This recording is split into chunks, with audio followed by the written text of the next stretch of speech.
On Sunday's edition of Media Buzz, we spent a lot of time on Donald Trump versus the media and versus the women, 9 women at latest count, who've accused him of sexual misbehavior or sexual misconduct. Now, why did I do that?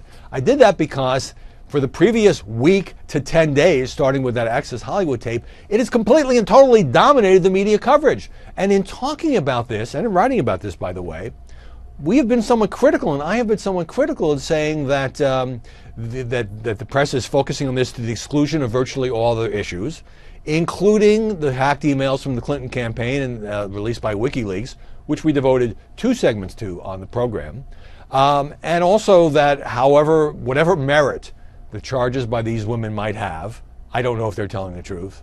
Most people don't know if they're telling the truth. Donald says they're not telling the truth. I don't see why they would, a lot of them would have a motive to lie, but I'm agnostic on that.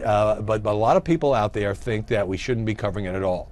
That leads me to an email from Donald C. in North Carolina. Donald, you have the floor. I posted the following to my blog, read by hundreds of people. Should have told us the name of the blog. On Media Buzz today for 48 minutes, Howard Kurtz discussed how the MSM, mainstream media, are spending all their time in the Trump story. He even ran a part of the notorious bus tape. Then for 3 minutes in an abstruse story, he went after the MSM for spending such little time on WikiLeaks. Then in another 3 minutes, he talked about the firing of Billy Bush, which took him right back to the Trump story. I emailed him while he was on the air with no response. Donald, I'm sorry, but when I'm on the air, I'm not spending a lot of time checking email. I am, doing my job. Now, I picked out this email because a lot of Trump supporters took me on this.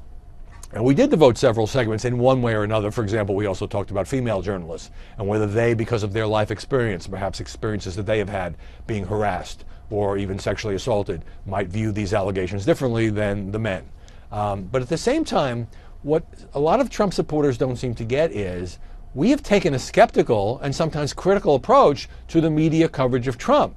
And that includes on these allegations by the women.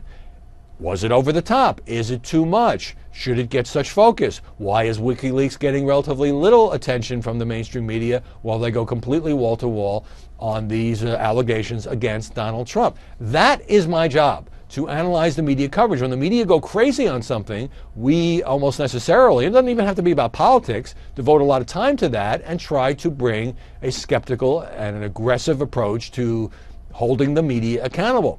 Some of you Trump supporters out there don't believe that we should even talk about this. You've told me so. I don't think that that's possible in a campaign where the New York Times, the Washington Post, People Magazine, the Palm Beach Post, and then all the cable networks are talking about this stuff all the time, writing about it, reporting on it. Whether it's true or not, whether it's unfair or not, that's our job to examine it. It's your job to make a judgment.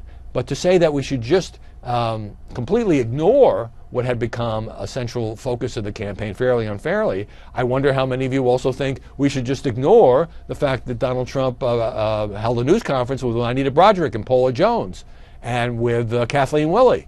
If that is fair game, accusations against Bill Clinton, some of which have been fully documented, others of which remain in dispute, then we can't simply turn the blind eye to women who are accusing Donald Trump, while giving lots of time, including a segment we did with his spokeswoman, Katrina Pearson, to his rebuttal against these women and what he is saying in response. That's how journalism works. You don't ignore things that people don't agree with. You take them on. You give the other side a chance to respond, and you try to provide some coverage, some analysis, some context in as fair a way as humanly possible.